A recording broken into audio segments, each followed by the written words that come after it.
बिस्मिल्लाहिर्रहमानिर्रहीम।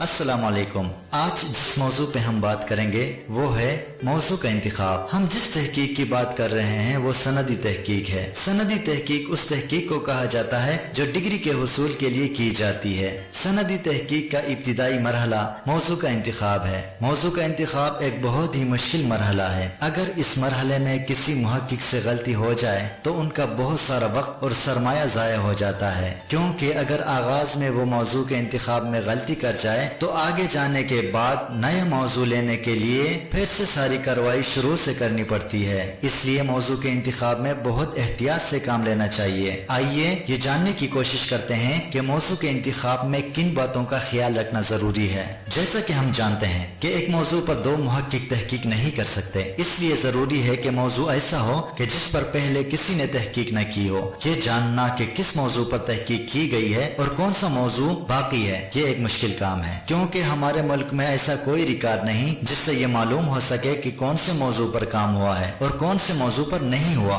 मुक्तदिरा कौमी जबान इस्लामाबाद ने 1986 में एक डेटा मुरतब किया था जिसमें यूनिवर्सिटियों से मालूमात लेकर उन मौजूआत की फहरिस्त तैयार की गई थी जिन पर तहकीक हो गई थी। इसके बाद 2013 में HEC ने जामियात में उर्दू के नाम से एक किताब छापी जिसमें उन मौजूआत को जमा किया गया जिन पर तहकीक हो गई थी। लेकिन 2013 के बाद ऐसी कोई कोशिश नहीं की गई। हमारे मुकाबले में अगर मारिब की बात की जाए तो तरक्की याफ्ता ममालिक में हर 3 महीने बाद एक रिसाला छपता है जिसमें उन मौजूआत की फहरिस्त शाया होती है जिन पर तहकीक हो रही हो या हो चुकी हो। इसलिए हमारे मुल्क में इस बारे में जानना भी एक मसला है, लेकिन गूगल के जरिए और अपने तौर पर मालूमात करके हम ये जान सकते हैं कि कौन सा मौजू तहकीक से रह गया है और कौन से मौजू पर काम हो चुका है। मौजू के इंतिखाब के लिए दूसरा अहम नुक्ता यह है कि ऐसा मौजू नहीं लेना चाहिए जिसके लिए मवाद न मिल सके। बाज़ मौजूआत ऐसे भी होते हैं जिन पर मवाद फराहम नहीं होता, इसलिए मुहक्किक तहकीकी काम में कन्फ्यूजन का शिकार हो जाता है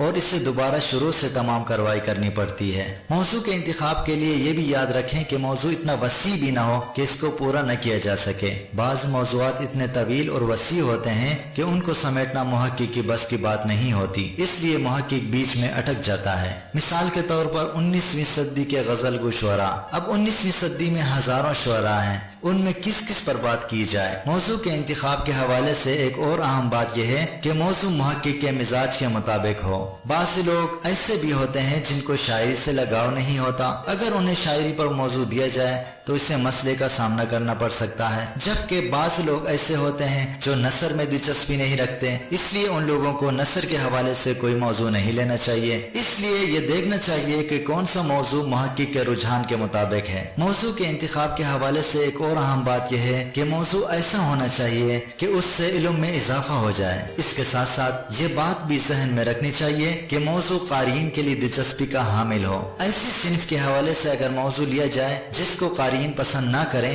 या जिसका रिवाज खत्म हो चुका हो तो इसका कोई फायदा नहीं होता। मिसाल के तौर पर रेख्ती की सिन्फ खत्म हो चुकी है, इससे लोगों की दिलचस्पी भी बहुत कम है, इसलिए इस पर मौजू लेना वक्त का ज़िया है। मौजू के इंतिखाब के हवाले से ये बात भी जहन में रखनी चाहिए कि मौजू ऐसा हो जिसकी इस दौर में कोई अहमियत हो। अगर मौजू मुंतखब किया जाए जिसकी कोई अहमियत ना हो तो ऐसे मौजू को सराहा नहीं जाता। मौजू के इंतिखाब के वक्त ये बात भी जहन में रखें कि मौजू किसी जिंदा शख्सियत के हवाले से न हो। मनाजराती मौजू को भी ज्यादा सराहा नहीं जाता। PhD में ऐसा मौजू नहीं लेना चाहिए जिस पर MPhil में काम किया गया हो, बल्कि उससे मुख्तलिफ होना चाहिए। मोहतरम सामीन, ये था हमारा आज का लेक्चर मौजू के इंतिखाब के हवाले से। उम्मीद है आप इससे मुस्तफीद हो चुके होंगे। बराह करम अपनी राय ज़रूर दीजिए। शुक्रिया।